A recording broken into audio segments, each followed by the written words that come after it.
Hello, welcome to my channel. My name is ShadowScript, and tonight, I have something truly terrifying for you. So turn off the lights, put on your headphones, and prepare yourself for Story 1, The Shadows Beneath My Bed. Tommy had always been afraid of the dark, but the shadow under his bed was different. It moved when shadows shouldn't move, breathed when shadows had no lungs, and whispered his name when the house fell silent. It started 3 weeks after his 7th birthday, when his parents moved him to the new house on Elm Street. The bedroom was larger than his old one, with hardwood floors that creaked and a window that faced the ancient oak tree in the backyard. But it was the space beneath his bed that drew his attention, a void so deep and dark it seemed to swallow light itself. The first night, Tommy lay awake listening to the settling sounds of the old house. That's when he heard it, a soft scratching, like fingernails on wood. He pulled his blanket over his head and counted to 100, the way his mother taught him. When he finally peeked out, moonlight streamed through his window, casting everything in silver, except for the shadow under his bed, which remained impossibly black. "Mom," he whispered the next morning over breakfast, "there's something under my bed." His mother, Sarah, barely looked up from her coffee. "Monsters aren't real, honey. It's just your imagination." But Tommy knew the difference between imagination and reality. Imagination didn't leave scratch marks on the hardwood floor. Imagination didn't make the temperature drop 10 degrees. And imagination certainly didn't whisper back when you spoke to it.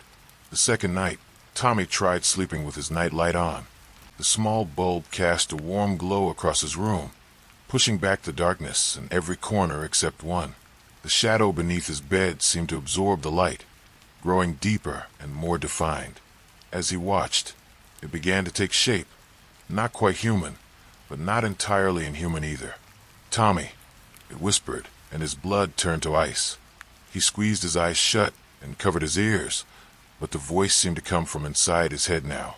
It spoke of things a 7-year-old shouldn't know, about the previous occupant of the house, about the accident in the basement, about why the Hendersons had sold the house so cheaply.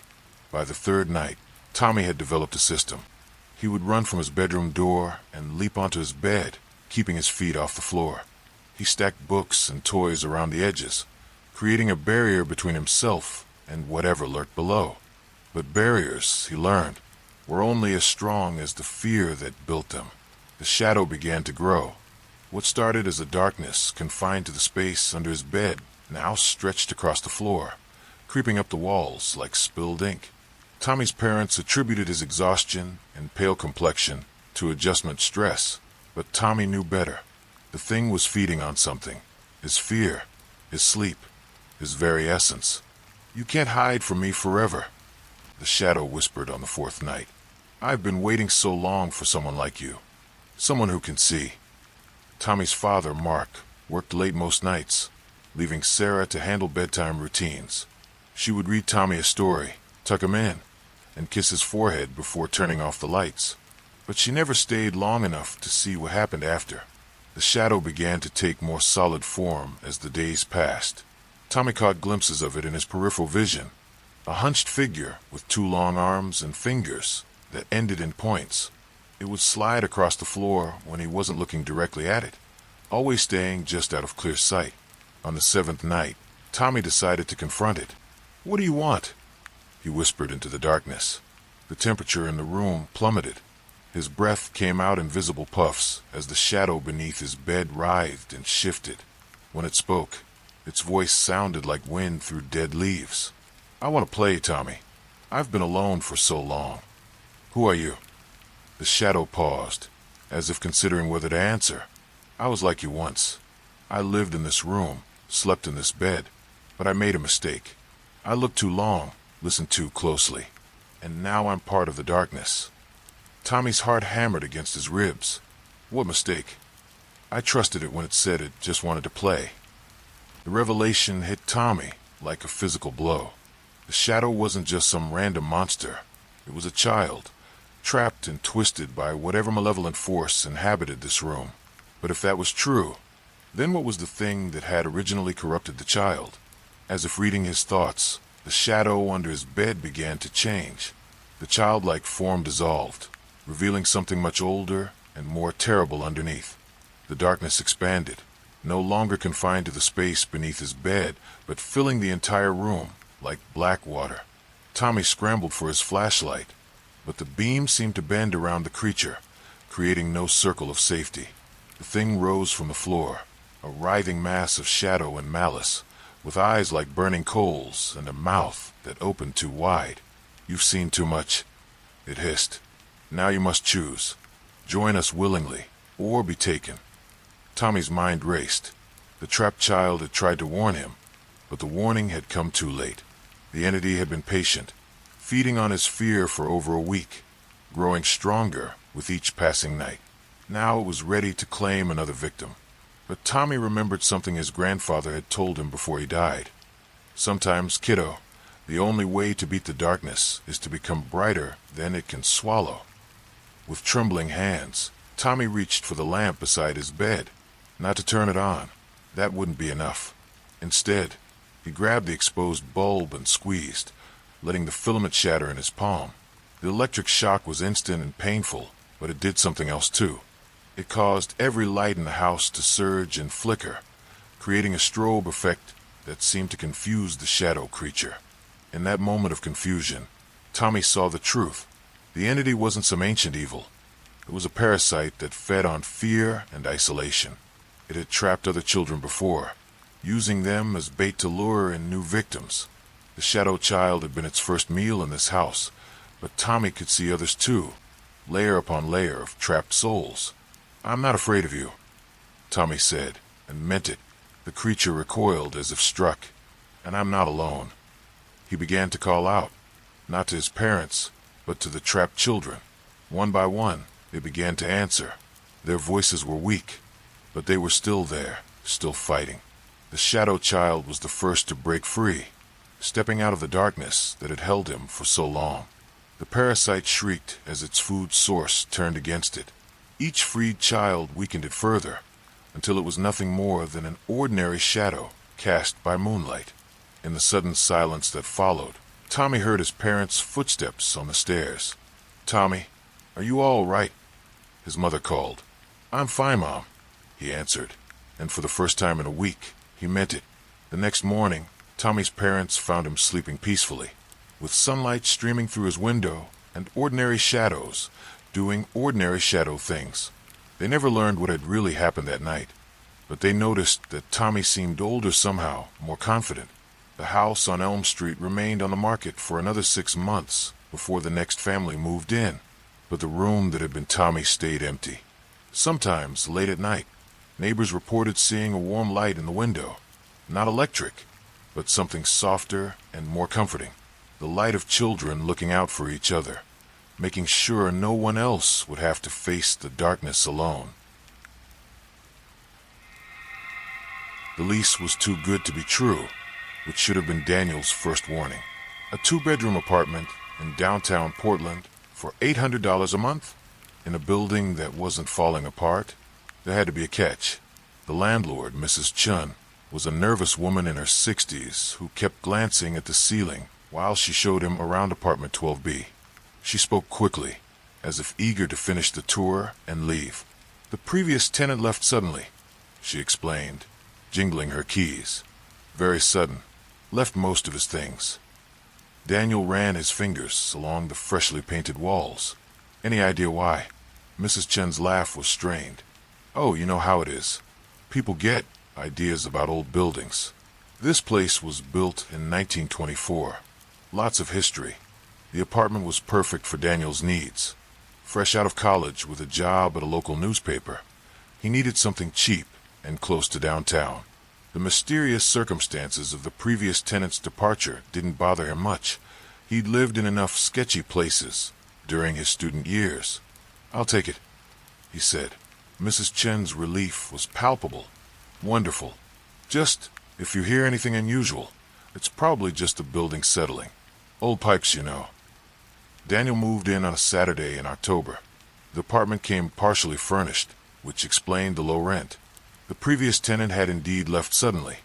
There were still magazines on the coffee table dated from 3 months ago, and the refrigerator contained expired milk. It was while cleaning out the fridge that Daniel first heard the voices. They were muffled, as if coming through thick walls, but definitely human. A man and a woman arguing about something. Daniel paused, listening. The voices seemed to be coming from above, from apartment 13B. He made a mental note to introduce himself to his upstairs neighbors once he finished unpacking. The voices continued throughout the evening, sometimes arguing, sometimes laughing, occasionally just talking in low tones. Daniel found the sound comforting, actually. After years of living alone, it was nice to hear signs of life around him. The next morning, Daniel ran into Mrs. Chun in the lobby as she collected mail. "How's the apartment?" she asked, not quite meeting his eyes. "Great, thanks. I should probably introduce myself to my upstairs neighbors. They seem lively." Mrs. Chun froze. "Upstairs neighbors?" "In 13B.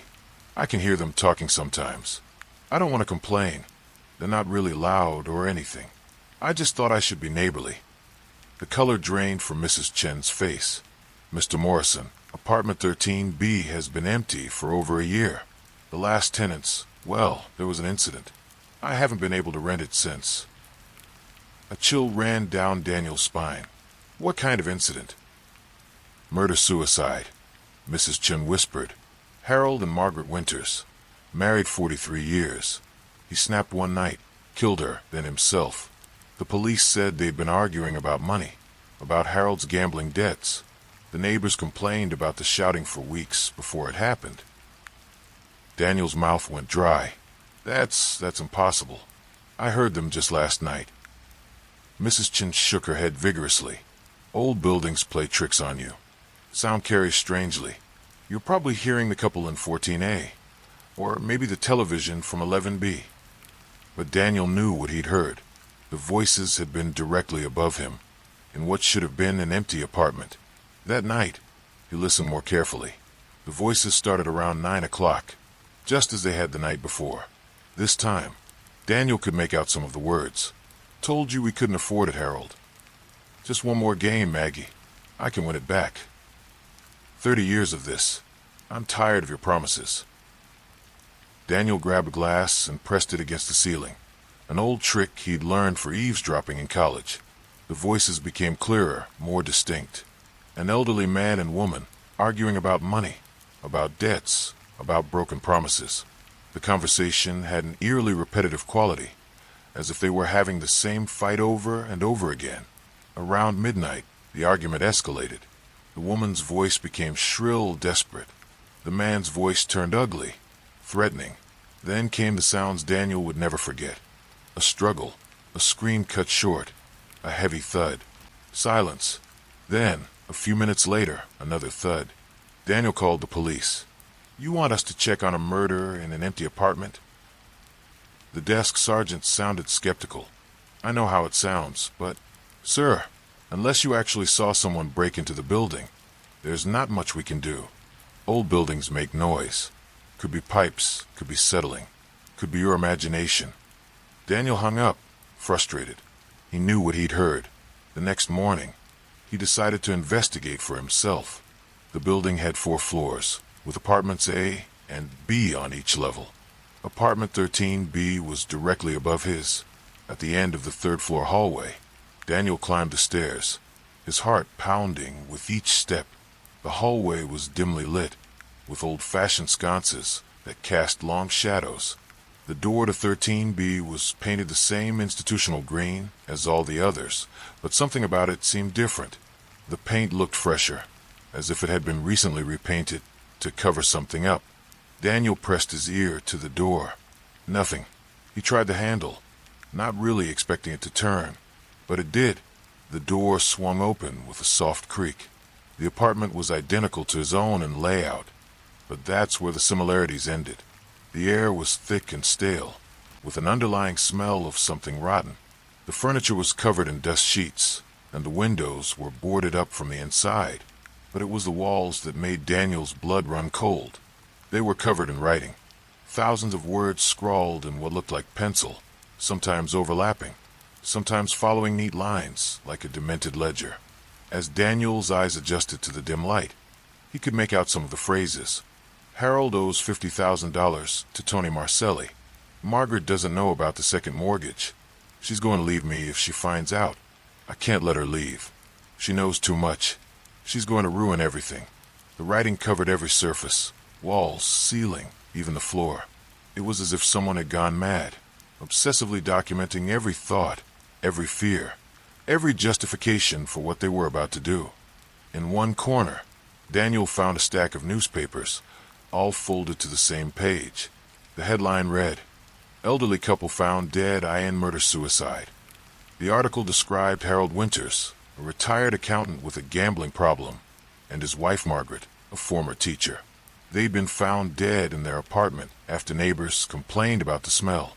Daniel's hands shook as he read the details. The neighbors had reported hearing arguments for weeks before the couple was found. The police investigation revealed that Harold had been in debt to several bookmakers and had secretly mortgaged their apartment to cover his losses. When Margaret discovered the truth, they'd fought for hours before Harold finally snapped. As Daniel read, the temperature in the room seemed to drop. The stale air grew heavy, oppressive. And then he heard it, a whisper, so faint it might have been his imagination. "You shouldn't be here." Daniel spun around, but the apartment was empty. The writing on the walls seemed to shift and writhe in his peripheral vision. He backed toward the door, but it slammed shut before he could reach it. "Harold," the voice was clearer now, an elderly woman's voice, frightened and confused. "Harold, what are you doing with that knife?" "I'm sorry, Maggie," came the reply, a man's voice thick with tears and rage. "I can't let you leave. I can't let you tell them what I've done." The voices were coming from all around him now, echoing off the writing-covered walls. Daniel fumbled for the door handle, but it wouldn't turn. The voices grew louder, more frantic. "Please, Harold, put it down. It's too late, Maggie. It's all gone. Everything we worked for, everything we saved. I gambled it all away. We can fix this. We can get help." "No, we can't. They're coming for me, Maggie. Tonight. They're going to kill me anyway. At least this way. You won't have to see what they do to me." Daniel pressed himself against the door, desperate to escape. The argument was reaching its climax, just as it had the night before. He could feel the violence building in the air like an approaching storm. But then something changed. Instead of the sounds of struggle he'd heard before, there was silence. The voices stopped abruptly, as if someone had turned off a radio. "Who are you?" It was Margaret's voice, but she was speaking to Daniel now, not Harold. Daniel found his voice. I live downstairs, in 12B. "Oh," Margaret said, and her voice was suddenly sad. "You're the new one. They always hear us, you know. The ones who live in Harold's old room." "Harold's old room?" "He used to rent 12B before we got married, back in 1962. That's where he started gambling, you know. Poker games in the back room of Murphy's bar downstairs. That's where it all began." The pieces clicked into place. The building's history, the cheap rent, the previous tenant's sudden departure. Daniel wasn't the first person to hear the voices. How many others had lived in 12B? How many had fled in the middle of the night, leaving their belongings behind? "We can't move on," Margaret continued, her voice growing fainter. "Harold's trapped by his guilt, and I'm trapped by my love for him. We're stuck in that last night, playing it over and over. But sometimes, when someone new moves into Harold's old room, we can break free for a moment. We can remember what it was like before." "What do you want from me?" Daniel whispered. "Nothing," Margaret said. "Just don't run away like the others. The loneliness is the worst part. At least when someone's listening, we know we're still here."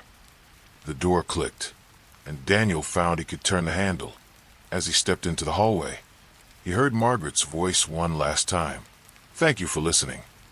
Daniel returned to his apartment and sat in his kitchen, trying to process what had happened. The building was quiet now, as if holding its breath. He understood why the rent was so cheap, why Mrs. Chun had been so nervous, why the previous tenant had left so suddenly. but understanding didn't make it easier to live with. That night, the voices returned at 9 o'clock sharp. Daniel found himself listening, not with fear, but with something approaching compassion. Harold and Margaret Winters were trapped in their worst moment, reliving their tragedy night after night. But as Margaret had said, at least when someone was listening, they knew they weren't alone. Daniel stayed in apartment 12B for 3 more months. Each night, he listened to the same argument, the same desperate pleas, the same tragic ending. Sometimes he would speak to them during the quiet moments, and Margaret would respond. Harold never spoke to him directly, too consumed by his guilt and shame. Daniel learned their story piece by piece. How they'd met at a church social in 1959. How Harold had been a good man, honest and hard-working, until the gambling took hold. How Margaret had stood by him through bankruptcy, through job losses, through years of broken promises, until the final betrayal was too much to bear. In December, Daniel found a new apartment across town. Before he left, he spent one last night listening to the voices from 13B. As the familiar argument played out above him, he spoke into the darkness. "I have to go," he said, "but I won't forget you." "We know," Margaret replied.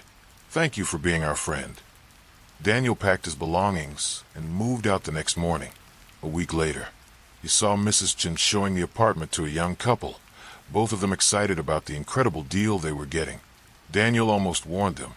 Almost. But some stories need witnesses.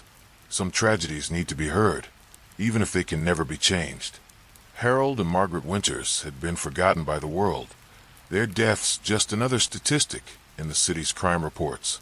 But in apartment 13B, their story lived on. Daniel drove past the building sometimes, usually late at night. The windows of 12B were always dark. It never stayed rented for long. But sometimes, if he looked carefully, he could see a faint light in the boarded-up windows of 13B. Not electric light, but something softer, warmer. The light of two souls, trapped in time, grateful for anyone willing to listen to their story. The forest had been silent for as long as anyone could remember. Emma first heard about Hollow Pines from her college roommate, Jessica, who'd grown up in the small town of Millbrook, just outside the tree line. According to local legend, no bird had ever sung in those woods, no insect had ever buzzed, no animal had ever made a sound within its borders. "It's probably just some weird acoustic thing," Jessica had said, scrolling through her phone for pictures of her hometown, like those valleys that cancel out sound waves or whatever. But the locals are convinced it's cursed. Emma, biology major with a particular interest in forest ecosystems, was immediately intrigued. She'd never heard of a forest completely devoid of wildlife sounds. It defied everything she knew about natural habitats. That's how she found herself, along with her 3 closest friends, driving toward Millbrook on a Friday afternoon in late September.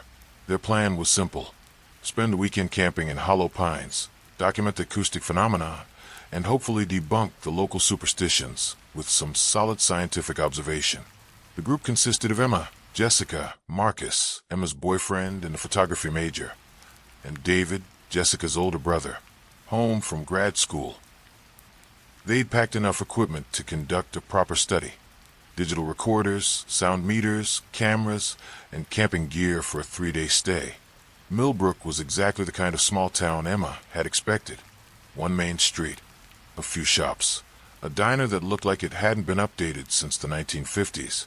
The locals were friendly enough, but when they mentioned their plans to camp in Hollow Pines, the smiles faded quickly. "You kids should pick somewhere else," the elderly man at the gas station said, shaking his head. "Plenty of nice forests around here. No need to go into those woods." "What's wrong with them?" Emma asked, her scientific curiosity piqued. The man glanced around nervously, as if afraid someone might overhear. "Strange things happen in there. People go in, and when they come out, they ain't the same." "What do you mean?" David pressed. "They don't talk much after. Just stare a lot, like they seen something that took the words right out of them." The man finished filling their tank and waved away their money. "On the house, if you promise to stay out of those woods." But Emma was more determined than ever. The locals' reactions only confirmed that something unusual was happening in Hollow Pines. She was going to figure out what. They reached the forest entrance just before sunset. The tree line was abrupt and unnatural, as if someone had drawn a perfect circle around the woods and declared that nothing beyond that point could make a sound. Even the wind seemed to die as it crossed the invisible boundary. "Okay, this is definitely weird," Marcus said, holding up his sound meter. "I'm getting ambient noise levels of basically zero once we cross into the tree line." Emma pulled out her digital recorder and pressed record. The silence was so complete it felt oppressive, like a weight pressing down on her eardrums. She'd been in quiet forests before, but there was always something. The rustle of leaves, the distant call of a bird, the scurry of small animals in the underbrush. Here, there was nothing. They set up camp in a small clearing about a mile into the forest. The trees were tall and healthy, mostly pine and oak, with thick undergrowth that should have been teeming with life. But as they worked, Emma noticed something disturbing. They weren't seeing any wildlife either. No birds, no squirrels, no insects. Even the ground seemed devoid of the usual forest floor creatures. "Maybe they're nocturnal," Jessica suggested, though her voice sounded uncertain in the absolute quiet. They prepared dinner over a portable stove, and the sound of the gas flame seemed unnaturally loud in the silence. Every rustle of a sleeping bag, every footstep on fallen leaves, every whispered conversation felt like a violation of some sacred quiet. As darkness fell, Emma began her systematic documentation. She placed digital recorders at various points around their campsite and took detailed notes about the absence of normal forest sounds.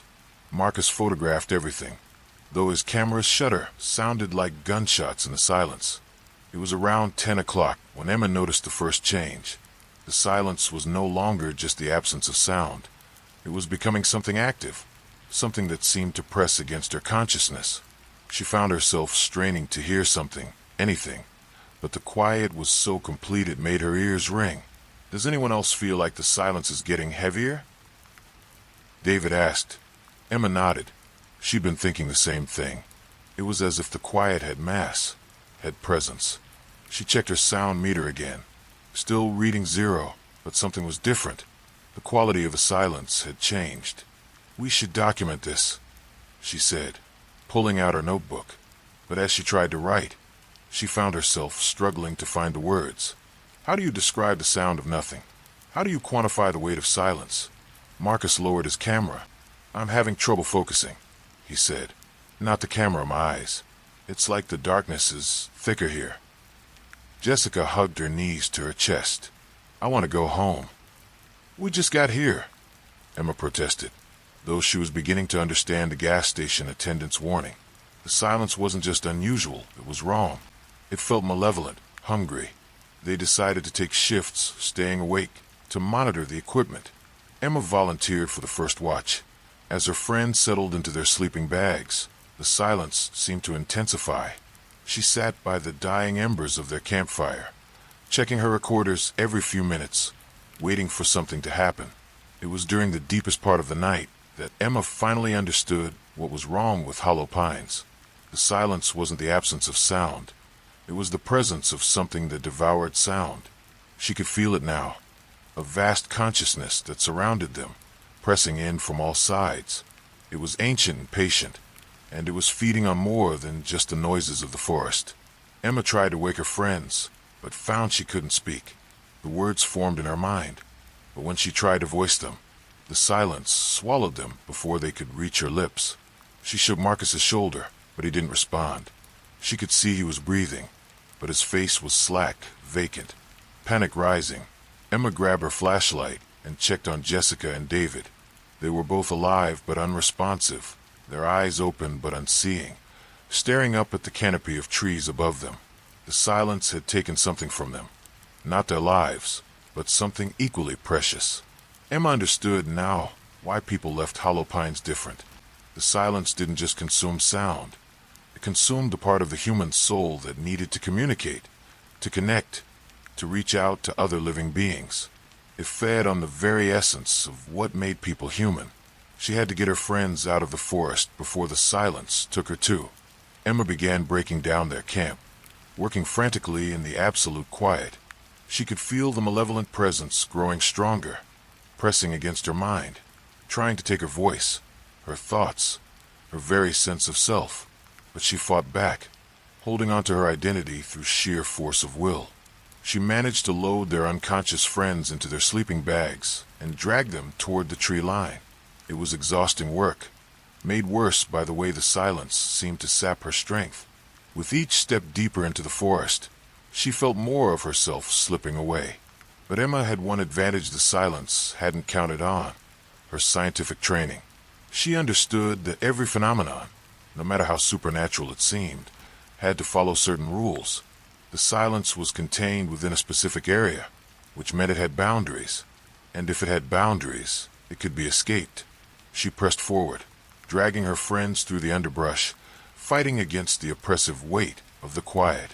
The entity, for she was certain now that it was a living thing, pressed against her mind, trying to make her stop, trying to make her lie down and let it feed. But Emma kept moving. She thought about her research, about the papers she wanted to write, about the life she wanted to live. She held onto every sound she'd ever loved: her mother's laughter, Marcus's voice saying her name, the songs she'd sung as a child. The silence tried to take these memories, but Emma clutched them tight. When she finally crossed the tree line, the change was immediate and shocking. The normal sounds of the night forest, owls hooting, leaves rustling, small animals moving through the underbrush, hit her like a physical blow after hours of absolute quiet. Her friends began to stir almost immediately. Marcus sat up first, blinking in confusion. "What happened?" he asked. "Why are we outside the forest?" Emma helped Jessica and David to their feet. They all seemed dazed, as if waking from a deep sleep, but they were talking, responding, human again. "We have to go," Emma said. "Now." They packed their equipment into the car and drove away from Hollow Pines as fast as they could. It wasn't until they were back in Millbrook, safe in the parking lot of the all-night diner, that Emma tried to explain what had happened. "You're saying the forest is alive?" David asked. "I think so. Some kind of entity that feeds on sound, on communication, on the human need to connect with others. That's why the local legends talk about people coming back changed. It takes something from them." Marcus shook his head. "That's impossible. There has to be a scientific explanation." Emma pulled out her digital recorders and played back the audio from their night in the forest. Hours of recording, and every file was completely blank. Not static, not background noise, nothing. As if the silence had reached through the electronic equipment and erased the very concept of sound. "Maybe some things can't be explained," Jessica said quietly.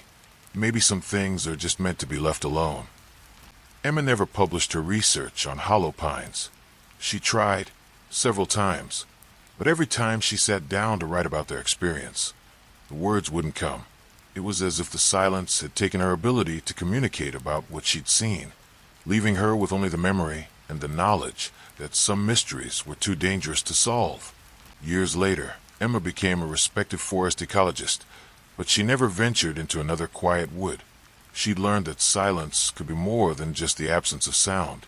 It could be the presence of something vast and hungry, something that fed on the very essence of what made us human. The people of Millbrook still warn visitors away from Hollow Pines. The forest is still silent, still waiting.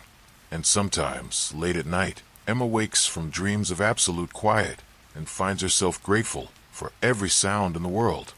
The hum of the refrigerator, the tick of the clock, the distant murmur of traffic, all the sounds the silence couldn't take. The Craigslist ad was almost too good to be true. Like new refrigerator, barely used, $200 OBO. Must pick up ASAP. For a college student living on ramen noodles and optimism, it was a godsend. Jake Martinez had been without a proper fridge for 3 weeks, ever since his ancient dorm room model had finally given up the ghost. The mini fridge he'd borrowed from his roommate was barely large enough for a 6-pack, let alone actual food. So when he saw the ad for a full-sized refrigerator at a fraction of the retail price, he immediately called the number. The seller, a woman named Mrs. Patterson, sounded nervous on the phone. She spoke quickly, as if eager to get the conversation over with. "It's in perfect condition," she assured him. "We just were moving. Need to get rid of it quickly." "Can I come look at it today?" Jake asked. Yes, the sooner the better.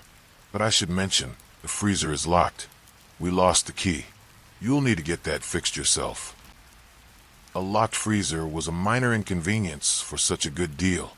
Jake arranged to meet Mrs. Patterson that afternoon. The house was in an older neighborhood, well maintained, but with the kind of tired look that suggested the owners had been there for decades. Mrs. Patterson met him at the door, a thin woman in her 50s, with graying hair and tired eyes. "It's in the garage," she said, leading him through the house. The refrigerator was indeed in excellent condition, white clean and modern-looking. The only odd thing was the freezer compartment, which had a small padlock securing it shut. "Weird place for a lock," Jake commented. Mrs. Patterson's laugh was strained. "My husband was particular about security. Always worried about people getting into things." Jake ran his hands over the appliance. It was perfect for his needs, and the price was incredible. "I'll take it." Relief flooded Mrs. Patterson's face. "Wonderful. My son can help you load it." An hour later, Jake had the refrigerator installed in his small off-campus apartment. His friends had helped him move it, and they'd all commented on the strange padlock on the freezer. "Just cut it off," his roommate Chad suggested. "It's your fridge now." But Jake decided to wait. He'd grown up with strict parents who taught him to respect other people's property. Even though he owned the refrigerator now, something about cutting off the lock felt wrong. He'd try to find a locksmith first, see if it could be opened without damage. The main refrigerator compartment worked perfectly. Jake finally had space for actual groceries, for leftovers, for more than one day's worth of food. It was life-changing in a way that only college students could truly appreciate. It was on the third night that he first heard the sound. Jake woke around 2 a.m. to what sounded like scratching coming from the kitchen. At first, he assumed it was mice. His apartment building was old, and rodents weren't uncommon. But as he lay in bed listening, the sound seemed too rhythmic, too deliberate. Scratch, scratch, pause. Scratch, scratch, pause. He grabbed a flashlight and crept toward the kitchen. The scratching stopped the moment his feet hit the linoleum floor. Jake stood there for several minutes, listening, but heard nothing more. When he opened the main refrigerator compartment to grab a drink, everything seemed normal. The next morning, he mentioned it to Chad. "Probably just the compressor settling," Chad said. "New fridges make weird noises sometimes." But that night, the scratching came again. This time, Jake was certain it was coming from inside the freezer compartment. He pressed his ear against the locked door and felt his blood run cold. The scratching wasn't random. It had a pattern, almost like Morse code. 3 short scratches, 3 long ones, 3 short ones again. SOS. Jake jerked back from the freezer, his heart hammering. That was impossible. He had to be imagining things. Freezers didn't send distress signals, but the scratching continued. That same desperate pattern, over and over. The next day, Jake couldn't concentrate on his classes. He kept thinking about the sound, about that rhythmic plea for help coming from behind the padlocked door. During lunch, he called Mrs. Patterson. "Hello." Her voice was cautious. "Hi, Mrs. Patterson. This is Jake Martinez. I bought your refrigerator a few days ago." Silence. "Mrs. Patterson, is everything all right with it?" she asked quietly. "Well, that's what I'm calling about. The freezer. I keep hearing noises coming from inside it. Scratching sounds. I was wondering if maybe you left something in there before you locked it." The silence stretched so long that Jake thought she'd hung up. "Mrs. Patterson, don't open it." Her voice was barely a whisper. "What? Please, whatever you do, don't open that freezer. Just get rid of the refrigerator. Sell it, give it away, I don't care. But don't open it." "Mrs. Patterson, what's inside?" The line went dead. Jake stared at his phone, more confused than ever. He tried calling back, but it went straight to voicemail. That night, the scratching was louder, more frantic. Jake could hear it from his bedroom, even with the kitchen door closed. The pattern had changed too. No longer the steady SOS, but rapid, desperate clawing, as if whatever was inside was trying to break free. Against his better judgment, Jake found himself standing in front of the freezer at 3 a.m., bolt cutters in his hand. Chad had left them after their last furniture assembly project. The padlock looked small and cheap. It would only take one good squeeze. The scratching stopped the moment he approached. Jake positioned the bolt cutters around the lock shackle. His hands were shaking. "Don't open it." Mrs. Patterson's words echoed in his mind, but his curiosity was stronger than his fear. Whatever was inside, it needed help. The SOS pattern proved that. Maybe an animal had gotten trapped in there somehow. The lock snapped with a sharp click. Jake lifted the padlock away and slowly pulled open the freezer door. Cold air rushed out, fogging his vision momentarily. As it cleared, he peered inside. The freezer was empty except for a single item, a small, leather-bound journal wrapped in plastic. Jake reached for it with trembling hands. The leather was old and cracked, and when he unwrapped it from the plastic, he could see that every page was covered in frantic handwriting. He flipped to the first page and began to read by the light of his phone's flashlight. Day 1. I don't know how long the air will last. The temperature is dropping fast. My hands are already numb, but I have to keep writing. Someone needs to know what Harold did. Jake's blood turned to ice. He flipped through several more pages, reading fragments. Day 3. Can barely feel my fingers. Keep scratching on the walls, hoping someone will hear. Harold said no one would ever find me here. Day 7. So cold. So hungry. If anyone finds this, Harold Patterson killed me.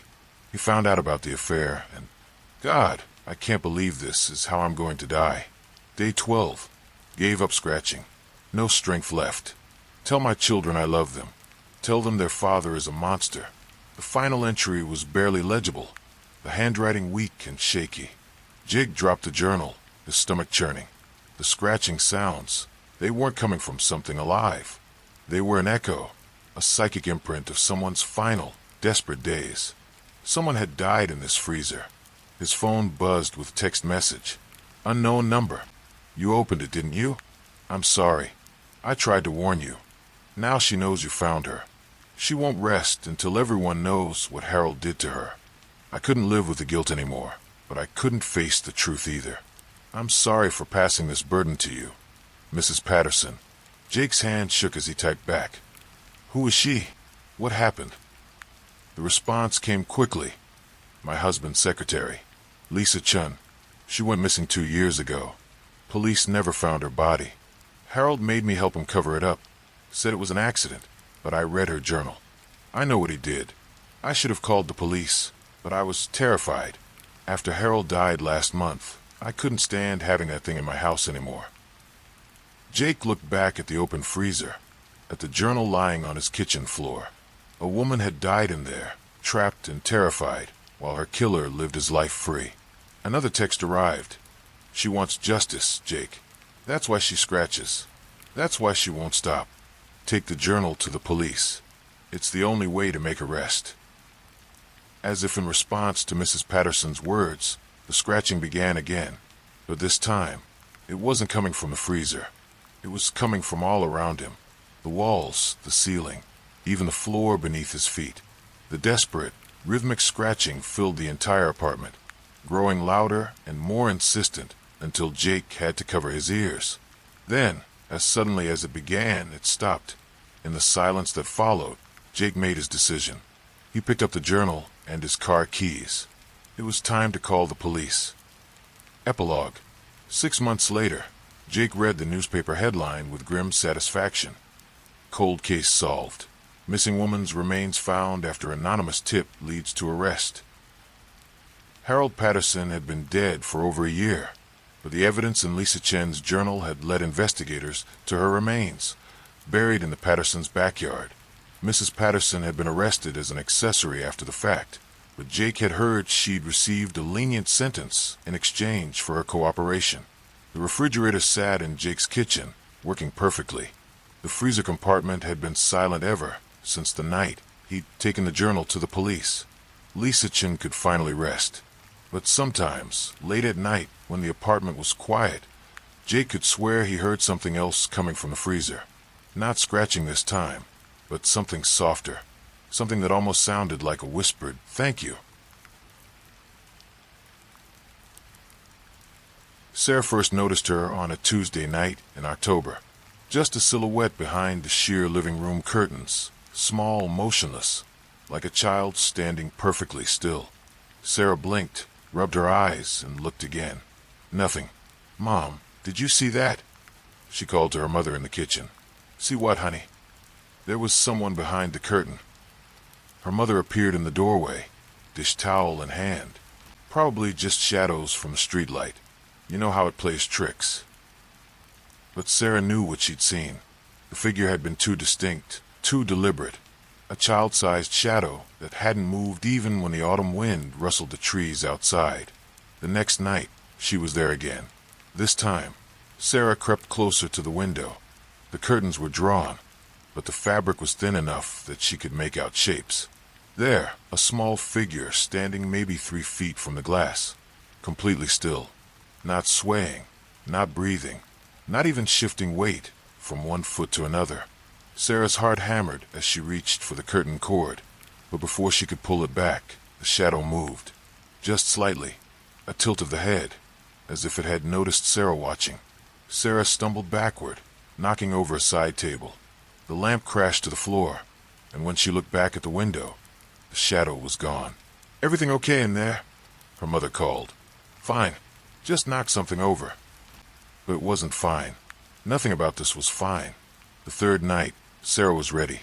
She'd spent the day researching online, ghost sightings, shadow people, residual hauntings.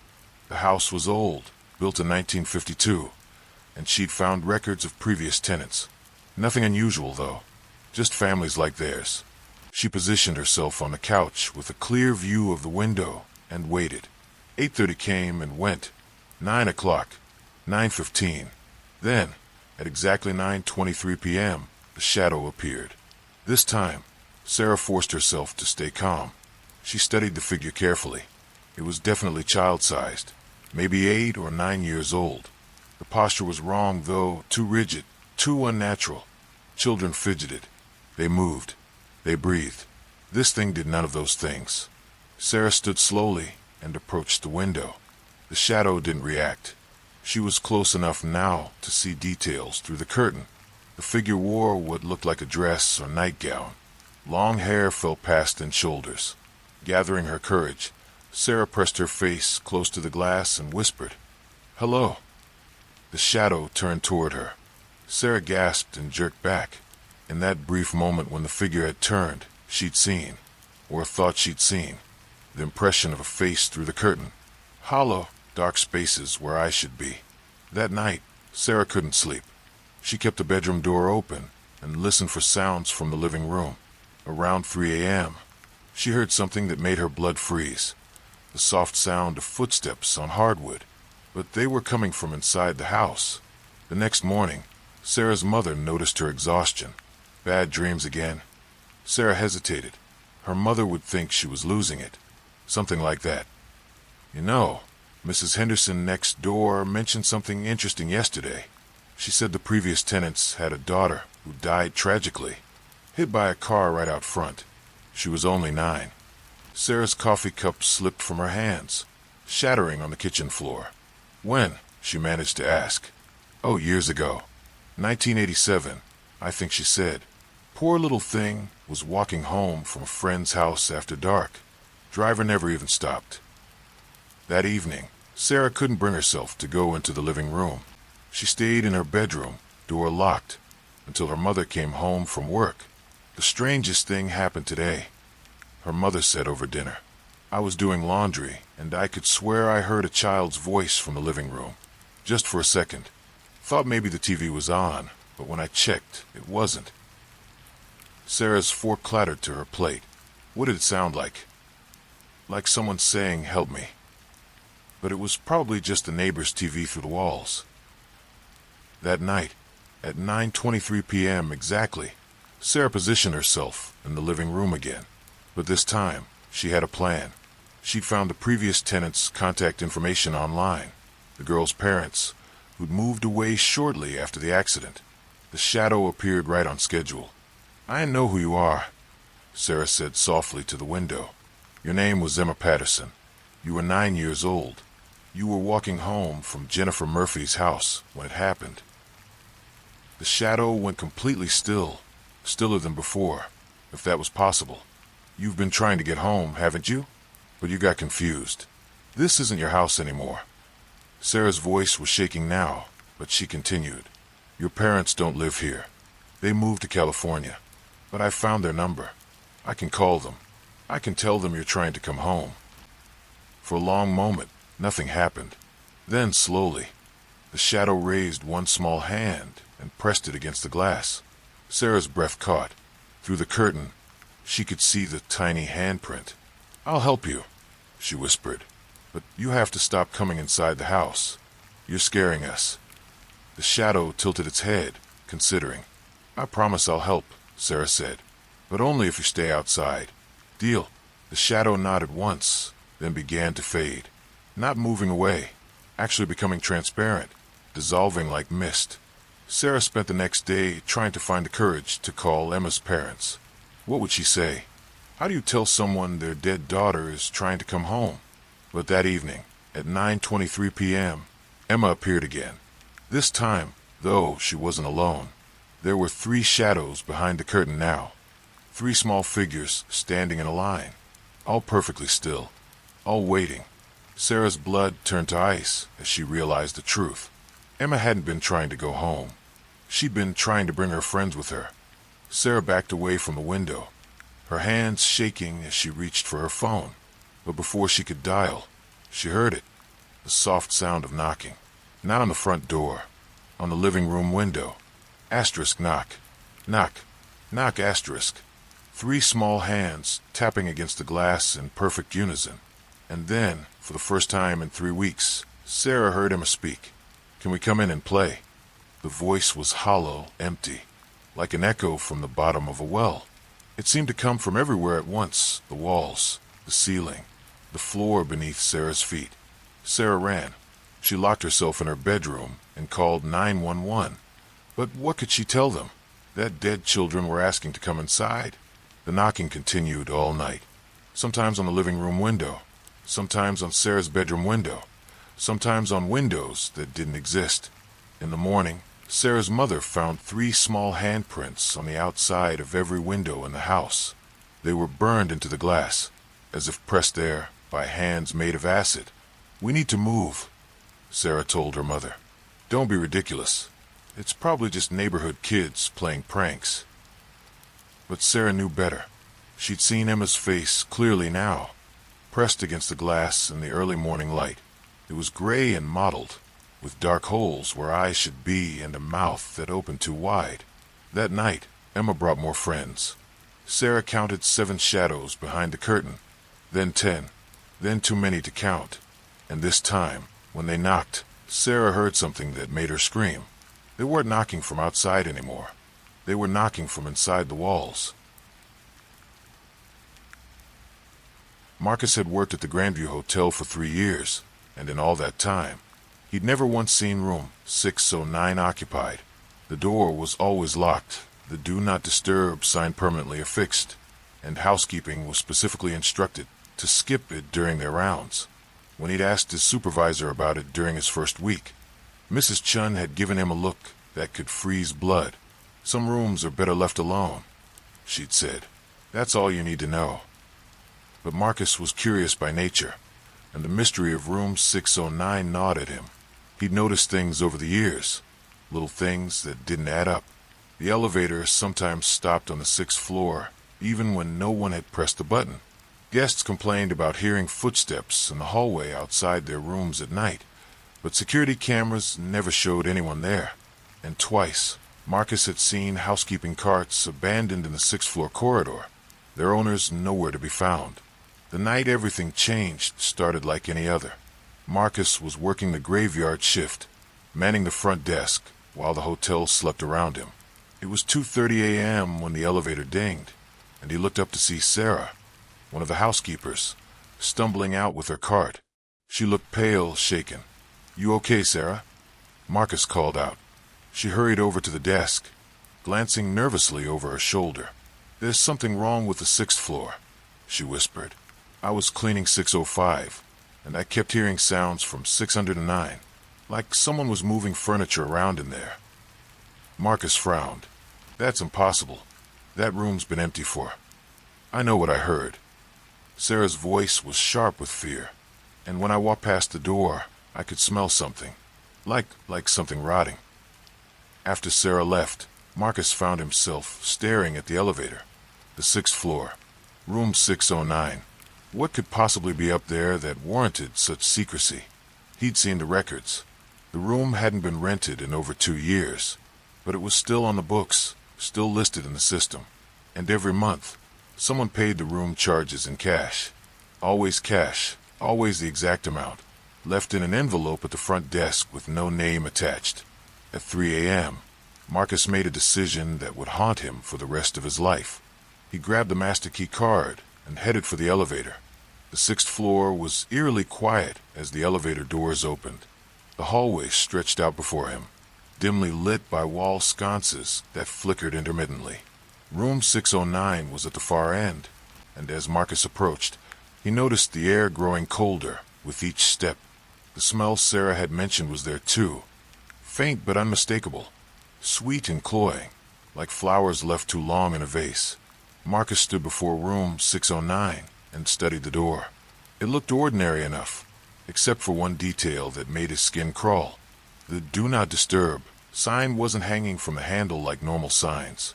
It was nailed to the door, 3 rusted nails driven deep into the wood, as if someone had been desperate to ensure it stayed in place. Marcus swiped the master key card. The lock clicked, and the door swung open with a prolonged creak that seemed to echo down the entire hallway. The room beyond was darker than it should have been. The curtains were drawn, but even with the hallway light spilling in, Marcus could barely make out shapes inside. He fumbled for the light switch and flicked it on. Nothing happened.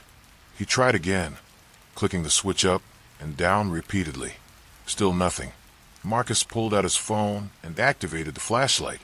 The thin beam cut through the darkness, revealing a hotel room that looked frozen in time. The bed was made with military precision.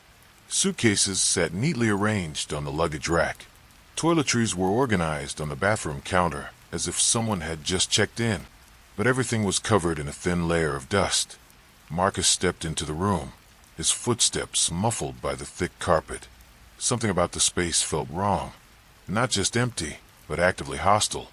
The air was thick and oppressive, making it hard to breathe. He approached the suitcases first. They were expensive leather, with brass corners that had tarnished green. No name tags, no airline stickers. Marcus unzipped the larger case and immediately recoiled. Inside were clothes, neatly folded, but they were all wrong. The fabric was stiff and discolored, and when Marcus touched a shirt, it crumbled at the edges like old paper. The smaller suitcase contained personal items. A wallet with no ID, only cash. Hundreds of dollars in bills from the 1970s. A pocket watch that had stopped at 11:47. And photographs. Marcus examined the photos under his phone's light. Black and white images of people he didn't recognize. All formal poses and serious expressions. But there was something unsettling about the faces. They were slightly blurred, as if the subjects had been moving during the exposure. And their eyes seemed to follow him as he tilted the photos back and forth. A sound from the bathroom made Marcus freeze. A soft dripping, like a faucet that wasn't quite turned off. He approached the bathroom cautiously, his phone light dancing ahead of him. The dripping grew louder with each step. The bathroom was small but well appointed, with a clawfoot tub and pedestal sink. Both faucets were off, but water dripped steadily from the bathtub spout into a pool that had already overflowed onto the floor. But the water wasn't clear. It was dark, almost black, and it moved with an oily consistency that made Marcus's stomach turn. The smell of decay was stronger here, so strong it made his eyes water. Marcus backed out of the bathroom and headed for the door. He'd seen enough. Whatever was happening in room 609, It was beyond his pay grade, but as he reached for the door handle, it slammed shut. The sound echoed through the room like a gunshot. Marcus grabbed the handle and pulled, but it wouldn't budge. He swiped his key card frantically, but the lock didn't respond. That's when he heard the voice. "You shouldn't have come here." Marcus spun around, his phone light sweeping across the room. He was alone, but the voice had been clear, spoken directly into his ear. "Who's there?" he called out, his voice cracking. Silence. Marcus tried the door again, throwing his full weight against it. It didn't move an inch. He pulled out his phone to call for help, but there was no signal. The phone showed full bars, but every call went straight to a busy signal. That's when he noticed the photographs scattered on the floor. They'd fallen from a suitcase, but now they were arranged in a perfect circle around his feet, and the faces in the photos were clearer now. Marcus could see their features distinctly. He recognized some of them. Former hotel employees, people who'd worked here years ago, people who'd simply vanished without explanation. People like Jenkins, the old maintenance man who'd disappeared 5 years ago. Like Ruth, the night auditor who'd been found wandering downtown with no memory of how she'd gotten there. Like Sarah, the housekeeper who'd spoken to him just an hour ago. Marcus's hand shook as he picked up Sarah's photograph. It was impossibly old, faded and cracked, but it was definitely her. Same face, same hair, same nervous expression. But according to the photo's timestamp, it had been taken in 1987. Sarah was only 25 years old. The temperature in the room plummeted. Marcus's breath came out in visible puffs as frost began forming on the windows. The dripping from the bathroom stopped, replaced by a sound that made his blood freeze. Footsteps. Slow, deliberate footsteps coming from the bathroom. Asterisk step. Step. Step asterisk. Marcus pressed himself against the door, his heart hammering so hard he thought it might burst. The footsteps grew closer, accompanied by a wet, dragging sound, as if something was being pulled across the floor. "Please," Marcus whispered. "I'll leave. I won't tell anyone. Just let me go." The footsteps stopped directly in front of him. Marcus forced himself to look up, and what he saw made him scream. A figure stood before him, but it wasn't quite human. It was tall and gaunt, with skin that hung loosely like ill-fitting clothes. Its face was a patchwork of features from different people: Sarah's eyes, Jenkins's nose, Ruth's mouth, all stitched together with threads of black water that dripped constantly onto the carpet. "Welcome to the staff," it said in a voice that was a chorus of the missing employees. "Your shift starts now." Marcus's phone clattered to the floor as the thing reached for him with hands that had too many fingers. He tried to scream again, but no sound came out. The last thing he remembered was the sensation of cold, wet fingers pressing against his face, and the overwhelming smell of flowers that had been left to rot. The next morning, Mrs. Chun found the lobby empty. Marcus's car was still in the parking lot. His coat hung on the back of his chair, but he was nowhere to be found. Security cameras showed him entering the elevator at 3 a.m., but they never showed him coming down. A new "Do Not Disturb" sign appeared on room 609 that day. This one was nailed to the door with 4 rusted nails instead of 3. And if you looked closely at the hotel's employment records, you'd find Marcus listed as a current employee, still working the night shift, still clocking in, night after night, at exactly 3 a.m. The antique mirror came from an estate sale in Millbrook, a Victorian monstrosity that Jenna's grandmother had insisted on buying despite its obvious flaws. The silver backing was mottled with age, creating dark spots that looked like shadows frozen in the glass. The ornate frame was carved with cherubs and roses, but time had worn their faces smooth and featureless. "It has character," Grandma Rose had said when she'd presented it to Jenna for her 16th birthday. "Every old mirror has stories to tell." Jenna had been less than thrilled. The mirror was huge, nearly 6 feet tall, and it dominated her bedroom wall with an oppressive presence that made the space feel smaller. But it was a gift from her favorite grandmother, so she'd smiled and thanked her and tried to ignore how the spotted glass made her reflection look diseased.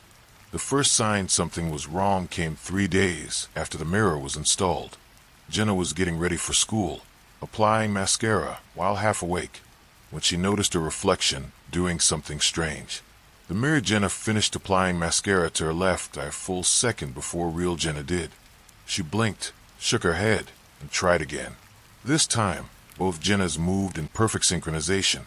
"Too much coffee," she muttered to herself, but the incident left her uneasy. The next day, she caught her reflection again, this time. Mirror Jenna was smiling while real Jenna was frowning at a text from her ex-boyfriend. The smile was subtle, barely a quirk of the lips, but it was definitely there. Jenna stepped closer to the mirror, studying her reflection carefully. Everything looked normal now. Same brown hair, same green eyes, same small scar on her chin from when she'd fallen off her bike at age 7. But there was something different about the eyes. They seemed brighter somehow, more alert, like they were watching her instead of simply reflecting. That weekend, Jenna decided to test her theory. She stood in front of the mirror and deliberately made a series of movements, raising her right hand, tilting her head, sticking out her tongue. Her reflection followed perfectly.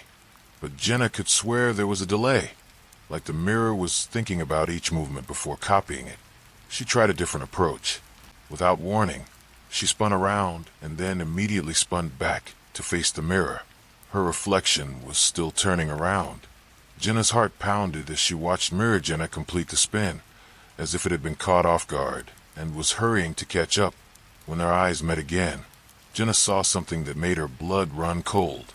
Her reflection looked annoyed. The expression lasted only a split second before reverting to normal, but Jenna had seen it clearly. Mirror Jenna had been irritated at being caught. That night, Jenna couldn't sleep. She'd covered the mirror with a bedsheet, but she could feel its presence behind the fabric. Every time she closed her eyes, she imagined her reflection standing there in the dark, waiting patiently for the sheet to be removed. At 3 a.m., she gave up trying to sleep and crept to her desk to do homework. She kept her back to the covered mirror, but she could feel eyes on her. The sensation was so strong it made her skin crawl. Finally, she couldn't stand it anymore. She turned around and yanked the sheet off the mirror. Her reflection wasn't there. Jenna stared at the empty mirror, her heart hammering. The glass showed her room perfectly. Her bed, her desk, the clothes scattered on the floor. But no Jenna. She waved her hand in front of the mirror. Nothing. She jumped up and down, made faces, even threw a pillow at the glass. The room and the mirror remained empty. Then, slowly, her reflection began to fade in from the edges. It started as a dim outline, like someone was adjusting the contrast on an old TV. Gradually, Mirror Jenna became more solid, more real. But she wasn't copying Jenna's movements anymore. She was just standing there, arms crossed, with an expression of smug satisfaction. When Mirror Jenna's mouth moved, no sound came from the glass, but Jenna could read her lips clearly. "Finally figured it out, didn't you?" Jenna stumbled backward, knocking over her desk chair. When she looked at the mirror again, her reflection was normal, copying her movements perfectly, looking just as terrified as she felt. But now Jenna knew the truth. Whatever was in that mirror, it wasn't her reflection. The next morning, Jenna called her grandmother. "Grandma Rose, where exactly did you buy that mirror?" "The estate sale on Elm Street. Lovely old Victorian house. The family was selling everything. The owner had just passed away." "What happened to her?" There was a long pause. "Car accident, dear. Very tragic. She was only 17. Jenna's hands went cold. 17. Yes, poor thing. Rachel something. Rachel Morrison, I think. She'd been acting strangely for weeks before it happened. Her mother said she'd been talking to someone who wasn't there, spending hours staring at herself in mirrors. They thought it was just teenage vanity. But what? Well, the day before the accident, her mother found Rachel standing in front of her bedroom mirror at 4 in the morning. When she asked what she was doing, Rachel said she was having a conversation with herself, said her reflection had been giving her advice. Jenna hung up and stared at her covered mirror. Rachel Morrison, 17 years old, had been talking to someone in her mirror. That night, Jenna decided to make contact. She pulled the sheet off the mirror and sat cross-legged on her bed, watching her reflection. For an hour, nothing happened. Then, at exactly midnight, Mirror Jenna's mouth curved into a smile that real Jenna wasn't making. "Hello, Jenna." Mirror Jenna mouthed silently. Jenna forced herself to speak. "Are you Rachel?" Mirror Jenna nodded, then pointed to her ear and shook her head. She couldn't hear. Jenna wrote on a piece of paper in large letters, "What do you want?" Mirror Jenna read the message, then pointed at herself and mouthed clearly, "To get out." "Out of the mirror?" Mirror Jenna nodded eagerly, then held up her hands. She pressed them against the glass from the inside, and for a moment, Jenna could swear she saw actual handprints appear on the surface. "How?" Jenna wrote. Mirror Jenna's expression grew serious. She mouthed slowly, "Switch places." Jenna shook her head violently. "No, absolutely not." Mirror Jenna's face twisted with anger. She began pounding on the glass silently, her mouth moving in what looked like screaming. The mirror didn't make a sound, but it began to fog up as if from breath on the other side. Then, suddenly, Mirror Jenna stopped and smiled sweetly. She mouthed, "You don't have a choice." Over the next week, strange things began happening to Jenna.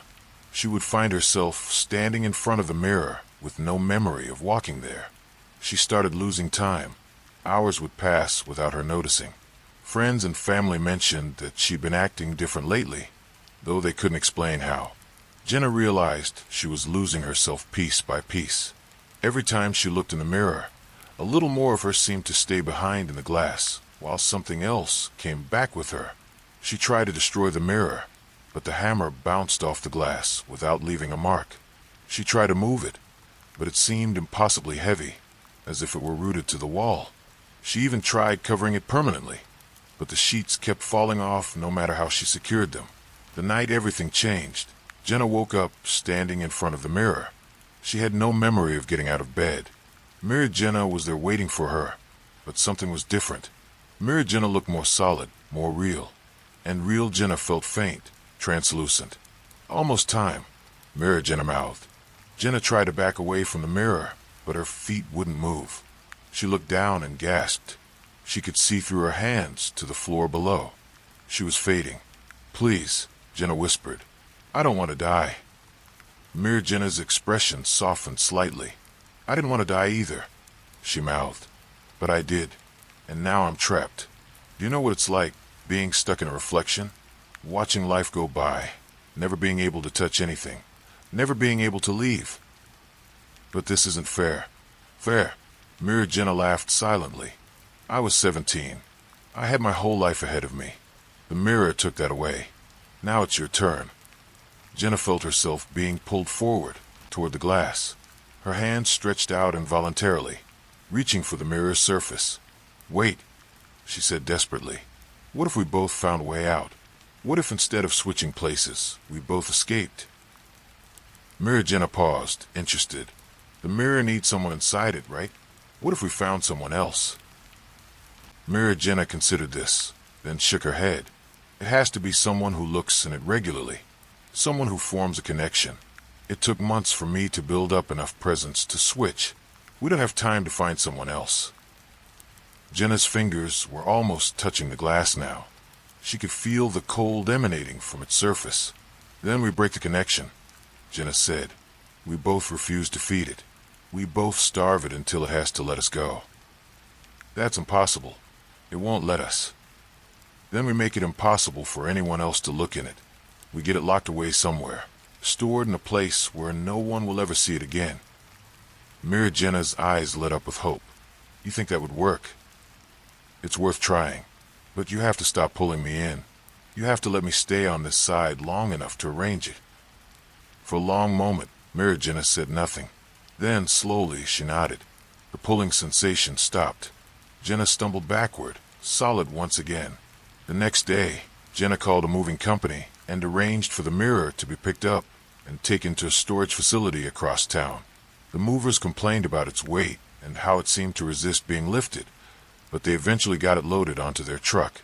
Jenna followed them to the storage facility and watched as the mirror was locked away in a small, windowless unit. She paid for 5 years in advance and made sure the facility understood that under no circumstances was the unit to be opened without her explicit permission. As the metal door rolled down, sealing the mirror in darkness, Jenna thought she saw a flash of movement in the glass. 2 figures waving goodbye, herself and Rachel finally free.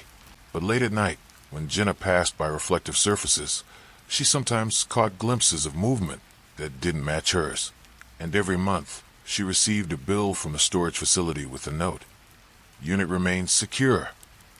She never missed a payment, because she knew that somewhere in that dark, silent storage unit, the mirror was waiting, hungry, patient, and if it ever got out, it would be looking for someone new to watch through the glass.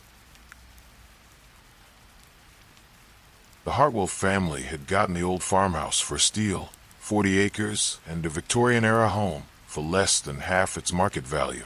The realtor had been evasive about why the price was so low, mumbling something about the previous owners leaving suddenly and the bank wanting to move the property quickly. It just needs some love, David Hartwell had told his wife Emma as they'd walked through the empty rooms. Look at those original hardwood floors, the crown molding. They don't make houses like this anymore. Emma had been less enthusiastic. There was something about the house that felt wrong.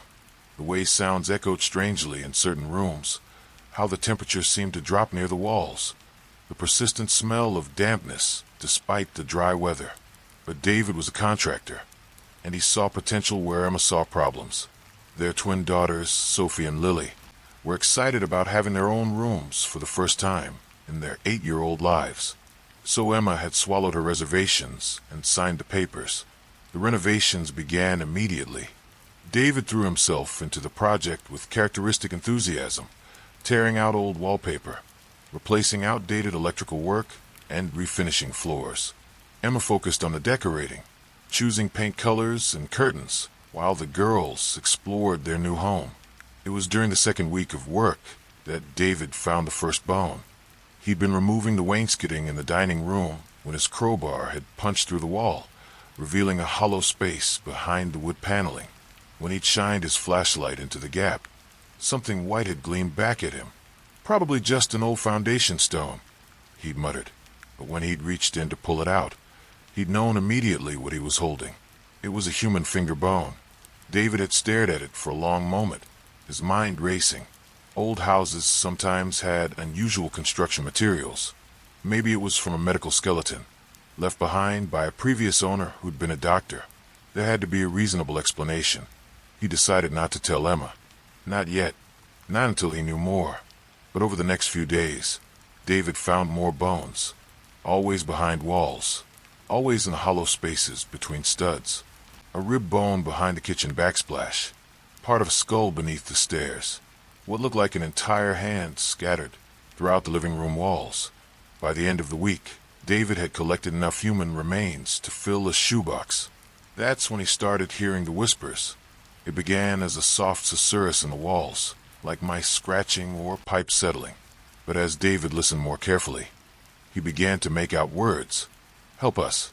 Let us out. We're still here. The voices were faint, barely audible, but they seemed to come from everywhere at once. From the walls, the ceiling, even the floor beneath his feet. David tried to convince himself it was his imagination, stress from the renovation, guilt over hiding the bones from Emma.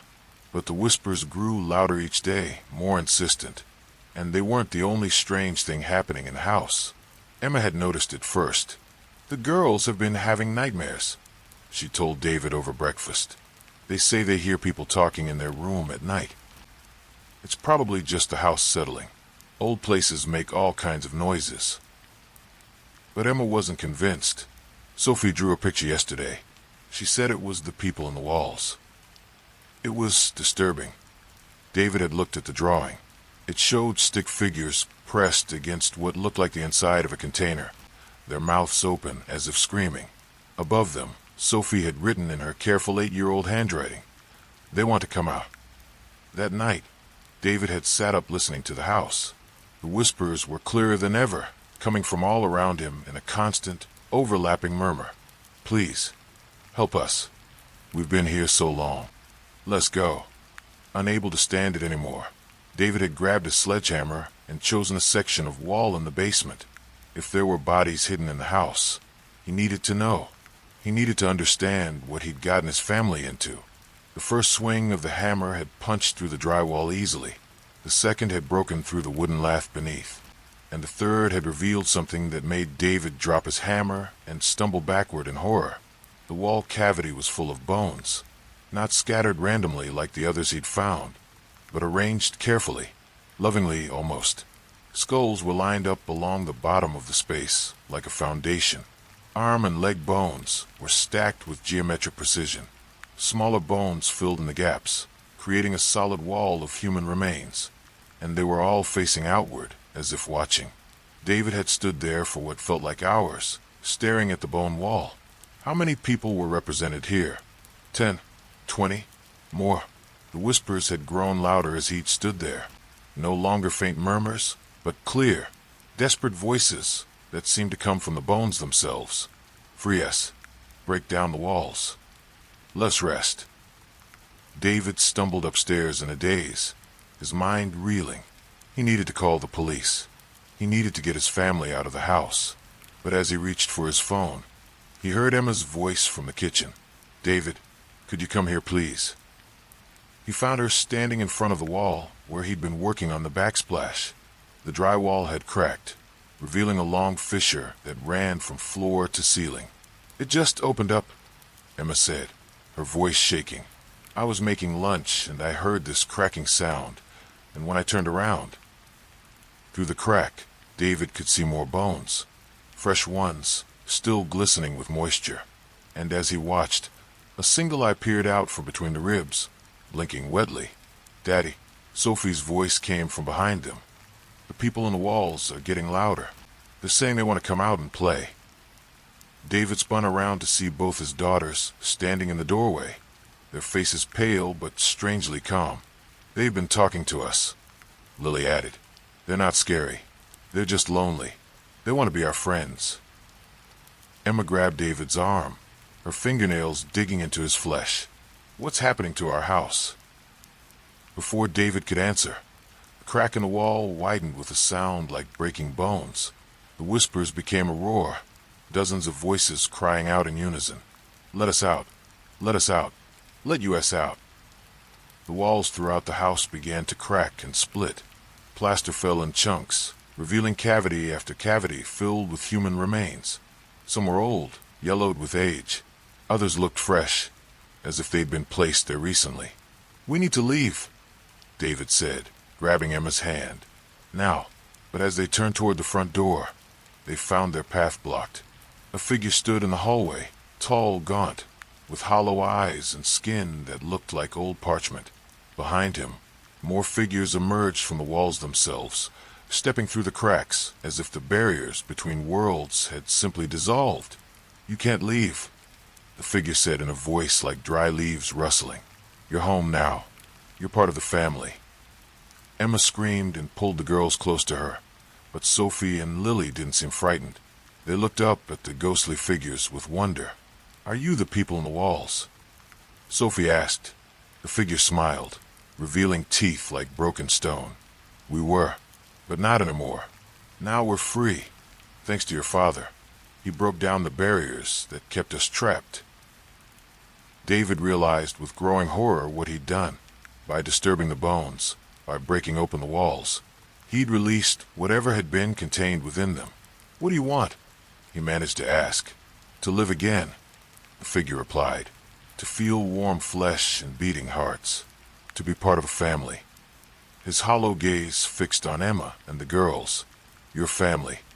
The other figures began to advance, their movements jerky and unnatural. David could see now that they weren't quite solid, more like shadows given form, darkness wearing the shape of humanity. Run, David whispered to Emma. Take the girls and run. But there was nowhere to go. The figures surrounded them, and the house itself seemed to be alive now. The walls breathing, the floors pulsing like a heartbeat.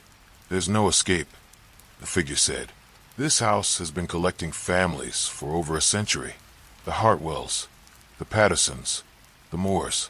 All of them found their way here, drawn by the low price and the promise of a new beginning. David felt his blood turn to ice. "You're saying we're not the first family to live here?" "Oh, no," the figure laughed, a sound like wind through a graveyard. "You're just the latest. The realtor works for us, you see. He finds families, nice families with children, and brings them here. And then they become part of our collection." Emma's grip on the girls tightened. "What happened to the other families?" The figure gestured to the bones, still visible in the walls. "They're all here, waiting, watching, whispering, just as you'll be." "No," David said, stepping forward. "I won't let you hurt my family." But even as he spoke, he could feel something changing. The air in the house was thick and heavy, pressing down on them like a weight. His skin began to feel cold, and when he looked down at his hands, he could see through them. "It's already begun," the figure said. "The house is claiming you. Soon you'll be part of the walls, part of the foundation. Your bones will join the others, and your voices will add to the whispers." Emma let out a sob as she realized what was happening. She could feel her body becoming lighter, less substantial. The girls were changing too, their solid forms becoming translucent. "Will it hurt?" Lily asked, her voice small and frightened. The figure knelt down to her level, his expression almost gentle. "Only for a moment, little one. Then you'll be at peace. You will be part of something larger than yourself." "No," David said again, but his voice was weaker now, more distant. He could feel his consciousness beginning to fragment, his memories becoming part of the house's collective memory. As the transformation completed, the Hartwell family joined the chorus of whispers in the walls. Their bodies became part of the foundation, their voices part of the constant murmur that filled the empty rooms. And in the town nearby, a realtor named Thomas Crane received a call from the bank. The property was ready to be shown again. He had a new family lined up, the Johnsons, with their 3 young children. They were looking for a fresh start, a house with character. He smiled as he hung up the phone. The old farmhouse was hungry again, and he knew just the family to feed it. In the walls of the empty house, the whispers continued. "Help us. Let us out. We're still here." And now, for new voices had joined the chorus, waiting for the next family to arrive, waiting to welcome them home. The storm had been building all day, dark clouds gathering like vultures over the small town of Millbrook.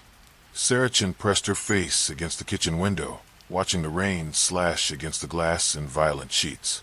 Thunder rolled overhead, shaking the old Victorian house she'd inherited from her grandmother 3 months ago.